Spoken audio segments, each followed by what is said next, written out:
ایک کنجوس آدمی کے گھر ایک مہمان آیا تو اس نے اپنے بیٹے سے کہا کہ جا بیٹا آدھا کلو اچھا گوشت کہیں سے لے کر کے آؤ۔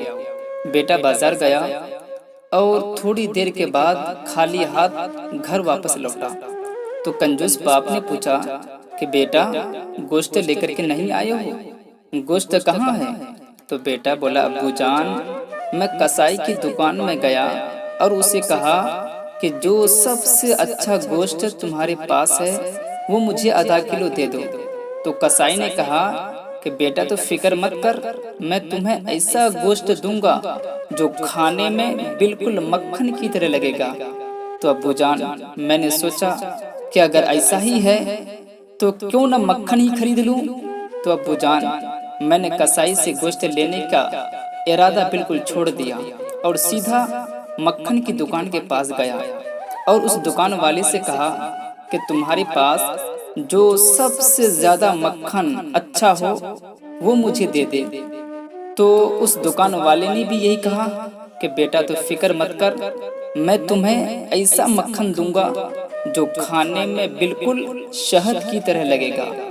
تو ابو جان میں نے سوچا کہ اگر ایسا ہی ہے تو پھر شہد ہی کیوں نہ خرید لوں۔ تو چنانچہ پھر میں شہد والے کی دکان کے پاس گیا اور اس دکان والے سے کہا کہ تمہارے پاس جو سب سے اچھا شہد ہے وہ مجھے دے دو۔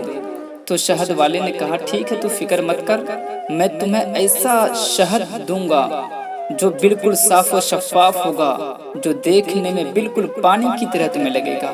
تو ابو جان میں سوچا کہ اگر بات یہی ہے تو پانی تو گھر میں موجود ہے، ہمارے گھر میں پانی ہے تو یہاں سے لینے کا کیا فائدہ ہے، اس لیے ابو جان میں خالی ہاتھ واپس آ گیا۔ کنجوس باپ کہنے لگا واہ بیٹے واہ، تو نے تو کمال کر دیا، یہ تو تم نے بہت عقل مندی سے کام لیا، مگر بیٹا پھر بھی ایک نقصان تم نے کر دیا ہے، اور وہ یہ ہے کہ ایک دکان سے دوسری دکان جانے میں تمہاری جوتی گھس گئی ہوگی۔ بیٹا بولا نہیں ابو جان نہیں، ایسا نہیں ہے، میں تو مہمان کی چپل پہن کر کے گیا تھا، اس لیے کوئی نقصان نہیں ہوا، اگر نقصان ہوا تو مہمان کا نقصان ہوا ہے۔